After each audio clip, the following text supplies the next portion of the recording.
শ্রী শ্রী ঠাকুর বলিলেন, দেখি আপনি কেমন মাংস রাঁধিয়াছেন। ঠাকুর পাত্র হইতে মাংস খাইতে আরম্ভ করিলেন।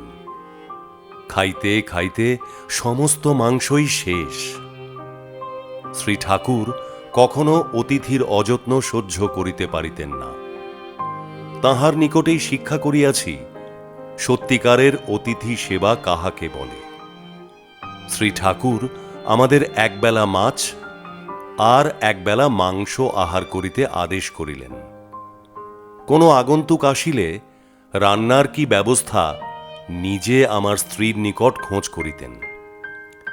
একদিন কাশী হইতে তার আসিল শ্রদ্ধেয় সত্যেন্দা ও পূজনীয় অশোকচন্দ্র বন্দ্যোপাধ্যায় সন্ধ্যাবেলা মুজফ্ফরপুর পৌঁছিবেন। শ্রী ঠাকুর তাহাদের আহারের জন্য আমার স্ত্রীর সহিত কথা বলিয়া মাংস, রাবড়ি ও বালুশাই আনিতে আদেশ করিলেন। সন্ধ্যার পূর্বেই সমস্ত আয়োজন শেষ হইল। অতিথিদের দেখা নাই। স্টেশনে খোঁজ লইয়া জানিলাম কাশীর গাড়ি সেদিন আসিবে না।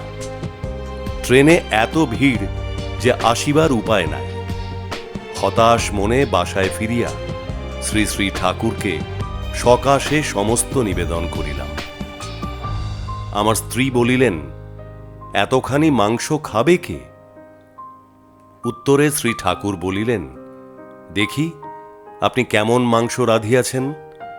আমার স্ত্রী রান্না করা মাংসের পাত্রটি আনিয়া দিলেন। শ্রী ঠাকুর নিজে ওই পাত্র হইতে মাংস খাইতে আরম্ভ করিলেন। খাইতে খাইতে সমস্ত মাংসই শেষ। আমরা হতবাক হইয়া দাঁড়াইয়া আছি। কাহারও মুখ হইতে একটুও শব্দ বাহির হইল না। শ্রী শ্রী ঠাকুর বলিলেন, রাঁধিবার সময় খুব সাবধানে চতুর্দিক লক্ষ্য রাখিয়া রাঁধিতে হয়। আমি বলিয়া উঠিলাম, তাহা হইলেই মাংস খাইলেন কেন? ফেলিয়া দিলেই চলিত। শ্রী ঠাকুর বলিলেন, এই মাংস খাইলে এমনকি পিঁপড়া পর্যন্ত মরিয়া যাইত। প্রায় 1 ঘণ্টা পরে শ্রী ঠাকুরের দাস্ত আরম্ভ হইল। 8-10 মিনিট পর পর পায়খানায় যাইতেছেন।